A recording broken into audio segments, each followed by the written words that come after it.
pro boxing fans here in London, and here with me is Krassyuk, promoter of Oleksandr Usyk. I nearly lost my head then. First of all is good seeing you. Always got a smile on your face regardless of the situation, Alex. How you doing?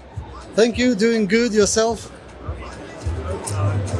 How's life? I know life's been hectic. I know things, you've been in the media a lot. I've noticed you everywhere. You've been a demanding man, but how's life been?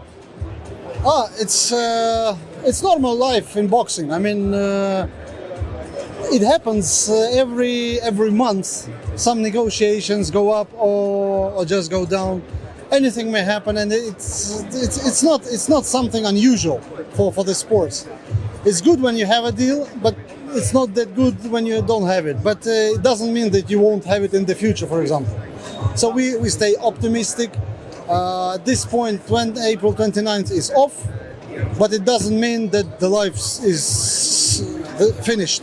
No, we live our life, we have it for the future, and Usyk is the champ. He has to comply with the mandatories. So his next in line is Daniel Dubois, if he's fit to box. Why not? So maybe after fighting mandatory, we can try to figure it out again. So from the understanding that we were getting is obviously he's got to fight his mandatory, Dubois is the next one. But there was also talk, and I don't know how much of this is just rumours, Wilder in Saudi. I think this was John's Fury idea. I never spoke to Shelley Finkel regarding this fight, so we never discussed Wilder fight with anyone. Just theoretically, maybe we could fight Wilder, but it's not stuck to any time or any condition or any belt, any sanctioned body. No, it's just a theoretical option to fight because these guys are in top 5 of heavyweight boxing. That's why matching among them is something that should be done for boxing.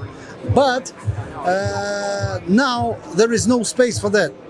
When you are a champion, you have to obey the rules of the sanctioning bodies. It means that you have to fight. You have to go through the mandatories. Right, and talking about John Fury, actually, he came out in the media and said, listen, Tyson Fury should get rid of his trainer SugarHill because he never backed Tyson Fury throughout this whole period. Well, what do you make of that? I mean, so probably SugarHill just exposed the truth, which was not very pleasant. I don't think he was lying. Because we all saw his posts on social media. He was training all the time. And Tyson, when he reached out with a 30-70 deal, he was walking in a shopping mall browsing for some stuff.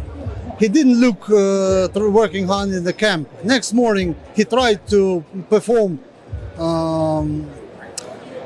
like his training.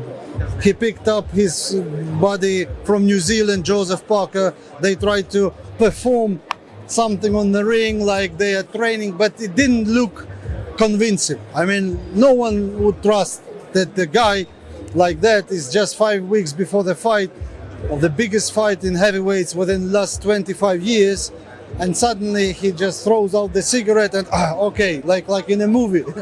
No, it doesn't work that way. I mean, no one could believe he is planning to fight. And by the way, just to give some sort of explanation for this, Tyson Fury is a big expert in boxing. I mean, his knowledge of boxing is much higher than probably of an average fan or average fighter. He knows a lot and he knows how to analyze. He's not stupid. It means that he could really estimate the chances for the fight, and probably without any preparation his chances would be poor, and we can understand him. It's his belt and he takes the decision he wants to take. He carries the responsibility for the decisions, so he's not probably the one to blame. He might be the reason for this fight not happening, but it doesn't mean we have to blame him for that. Final one before I let you go. We know that Oleksandr is going to be busy with mandatories, potentially big fights for him in regards to a Wilder fight, even though there's rumours it's a good fight that people want to see. For Tyson right now, in your eyes, where can Tyson go? Obviously Eddie Hearn's on our right hand side, he's already pushing for an AJ fight. But where does Tyson go from here until he revisits talks with you guys? I think the first thing he has to do is to retire. Then he has to come back, as he used to do normally. After he comes back, he has to fight a bum because he's coming back from retirement. Then the talks about the big fight start again, and at some crucial point he has to take a proper decision that he has to give this, to deliver this to the fans that made him so popular and so famous in the world of boxing. That's a very interesting take. I don't think many people predicted that, Alex. But listen, I know you've been busy with this whole talks and you've talked so much media. I appreciate your time. As always, hopefully we'll get some sort of update in regards to Oleksandr very soon. Yes. And then we can talk once again. It was my pleasure, actually. Thank you very much. Alex, always a pleasure, my friend. Thank you very much.